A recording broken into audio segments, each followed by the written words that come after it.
Cześć, Harda Horda, witajcie w kolejnym odcinku Grungingu, w którym na warsztat weźmiemy dwie najtańsze grupy osprzętu 12-rzędowe, dwóch wielkich konkurentów, konkretnie oczywiście Shimano Deore M6100 oraz SRAMa w wersji NX.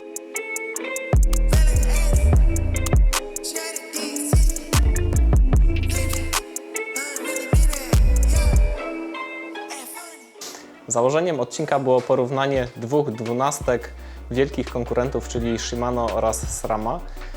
Ciężko było dostać SRAMa SX, a patrząc na ceny internetowe, czasami ciężko stwierdzić, która grupa jest tak naprawdę tańsza. Dlatego też mamy za sobą SRAMa NX-a.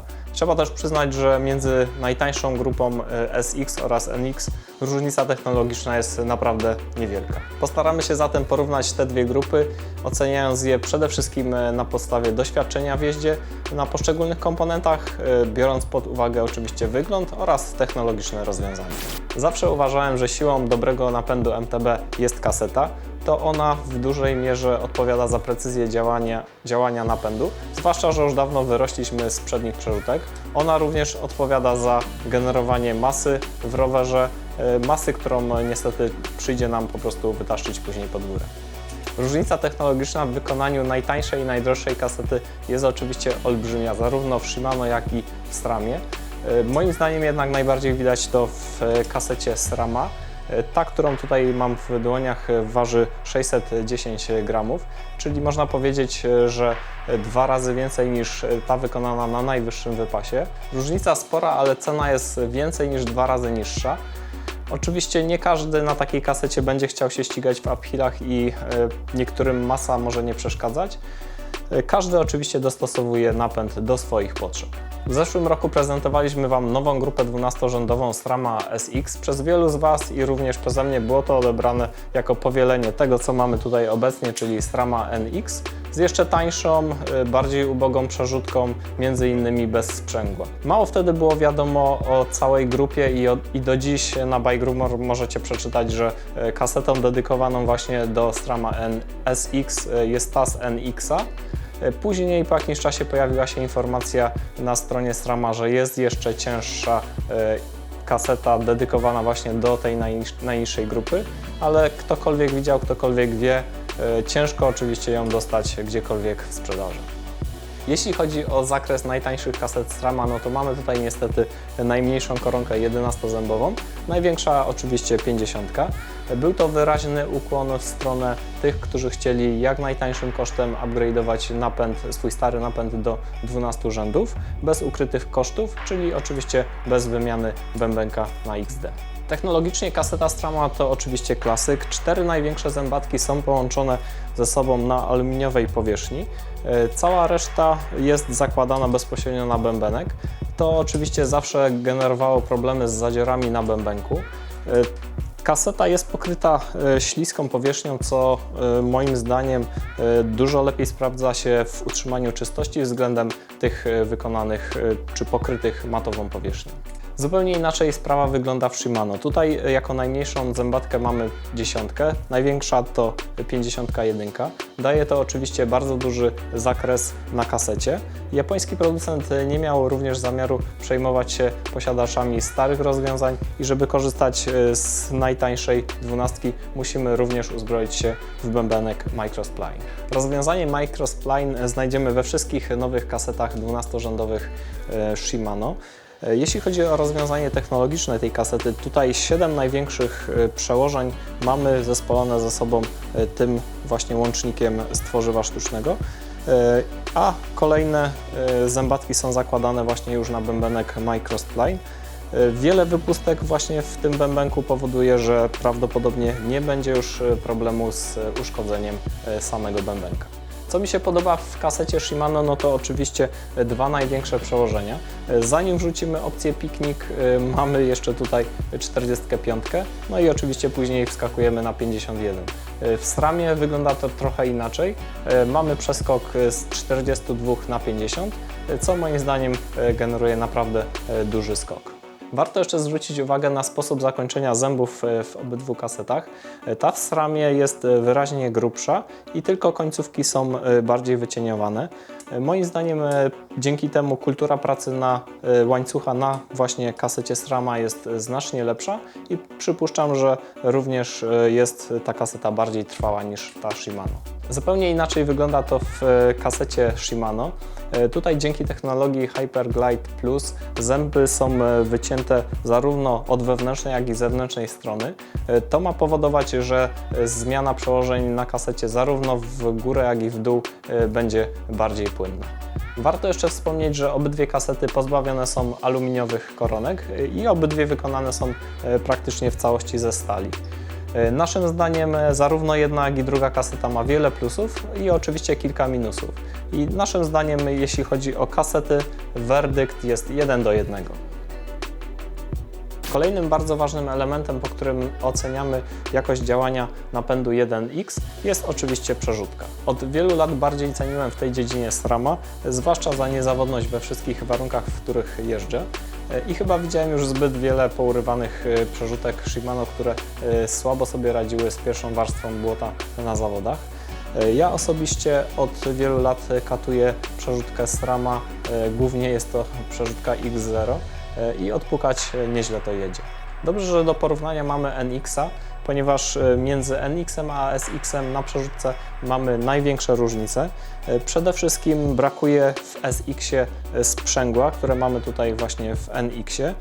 Sprzęgło oczywiście pomaga nam w utrzymaniu łańcucha, który nie obija nam właśnie o ramę. Kolejnym bardzo ważnym elementem i różnicą między tymi dwoma grupami SX i NX jest tylne kółeczko, które niweluje wygięcie pancerza o 180 stopni.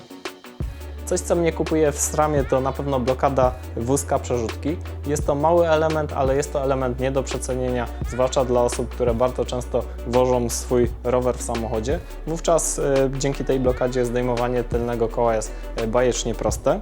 Elementem, który również wyróżnia przerzutki SRAMa względem tych Shimano, to na pewno kółeczka. To mniejsze 12-zębowe jest standardowe, za to 14-zębowe dolne kółeczko jest wykonane w technologii Narrow Wide, dzięki czemu łańcuch dużo lepiej jest opinany i przerzutka działa bardziej precyzyjnie. Przerzutka wygląda na bardzo tanią i wykonana jest z takiego niezbyt ciekawego plastiku, jednak zakładam, że technologicznie jest bardzo dobra i precyzyjna i przypuszczam, że precyzją niewiele odbiega od tych z najwyższych grup, czyli X0 i XX1. Najgorszym i najsłabszym elementem zapewne są kółeczka, a konkretnie chodzi nam o łożyska, które są w tych kółeczkach. Z wielu źródeł wiem, że zarówno GX, NX, jak i SX niezbyt dobrze radzą sobie w błocie i tak jak koty nie lubią po prostu częstych kąpieli. Shimano wygląda bardziej dostojnie i mamy tutaj znacznie więcej dobrze wyglądającego materiału kosztem taniego plastiku. Kółeczka przynajmniej od zewnętrznej strony są dużo lepiej zabezpieczone przed myciem i prawdopodobnie będą bardziej odporne właśnie na wszystkie czynniki zewnętrzne.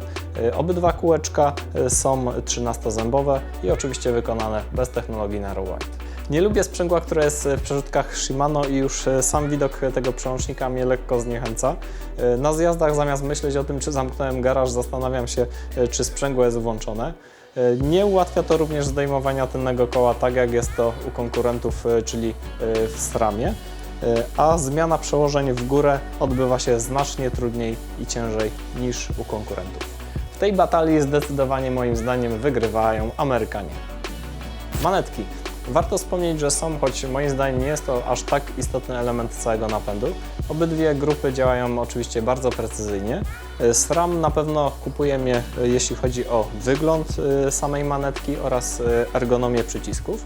Warto również wspomnieć, że ta przerzutka manetka od SRAMa oferuje również możliwość zmiany o 5 przełożeń, jeśli oczywiście długość kciuka nam na to pozwoli. Zaletą manetek Shimano jest niewątpliwie możliwość zmiany przełożeń w dół zarówno palcem wskazującym, jak i kciukiem. Jest to jednak naszym zdaniem jedyny element, który wyróżnia manetkę Shimano względem konkurencji. Tak czy inaczej, według nas werdykt jest jeden i tutaj wygrywa również SRAM. Jeśli chodzi o korby, naszym zdaniem Shimano bije konkurencję na głowę pod względem wizualnym. Wszystkie aluminiowe korby SRAMa wyglądają mało ciekawie i prezentują bardzo słabą grafikę. NX oczywiście utrzymuje ten poziom zarówno właśnie pod względem grafiki, jak i kształtu. Technologicznie jest już znacznie lepiej i centralne mocowanie koronki, które mamy oczywiście również tutaj w NX-ie, od wielu lat bardzo dobrze się sprawdza. Korba Shimano Deore jest wykonana nie z mniejszą precyzją niż najwyższe grupy, takie jak na przykład XTR. Mamy tutaj połączenie bardzo ładnie wyglądającego matowego aluminium z tym świecącym. Koronka wykonana również w technologii Narrow White, ale trochę innym niż to, które prezentuje SRAM.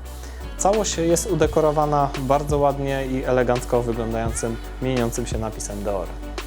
W końcu mamy również centralnie mocowaną tarczę do serwisu, której potrzebny jest kolejny z rzędu klucz w patencie Shimano. Naszym zdaniem w tej batalii dużo lepiej na pewno wypada Shimano. Przejdźmy do ceny. Za zestaw kaseta, korba, przerzutka oraz manetka w Shimano zapłacimy około 900 zł. Jeśli chodzi o SRAMa, jest to koszt 1200 zł. To stanowi 25% więcej względem konkurencji, co dla osób poszukujących najtańszej 12 stanowi na pewno dużą różnicę. Warto również pamiętać o tym, że w Shimano musimy również zaopatrzyć się w bębenek Microspline, dzięki czemu możemy jeździć właśnie na nowej 12. Tak czy inaczej, jeśli chodzi o nasz werdykt, tutaj na pewno wygrywa Shimano. Mamy zatem remis 3-3, jednak za największą zaletę napędu Shimano, nowego napędu Shimano 12-rzędowego uznajemy kasetę. Kaseta ma dużo większy zakres niż u konkurencji. Na pewno dobrze wypada najmniejsza koronka 10-zębowa oraz ta przedostatnia 45. Jeśli chodzi o SRAMa, na pewno wybrałbym SRAMa, jeśli chodzi o niezawodność. Nigdy mnie właśnie nie zawiódł ten napęd. Działa bardzo precyzyjnie i pewnie we wszystkich warunkach, w których jeżdżę, a przerzutka jest naprawdę niezawodna. Decyzja o ostatecznym wyborze jednak należy do Was i Wy musicie tutaj podjąć decyzję, który napęd wybrać. Wielkie dzięki za oglądnięcie filmu. Pamiętajcie o subskrypcjach oraz łapach. Oczywiście zapraszamy do oglądania nas na Instagramie, na stronie oraz na Facebooku. I oczywiście do zobaczenia w przypadku kolejnego odcinka. Cześć!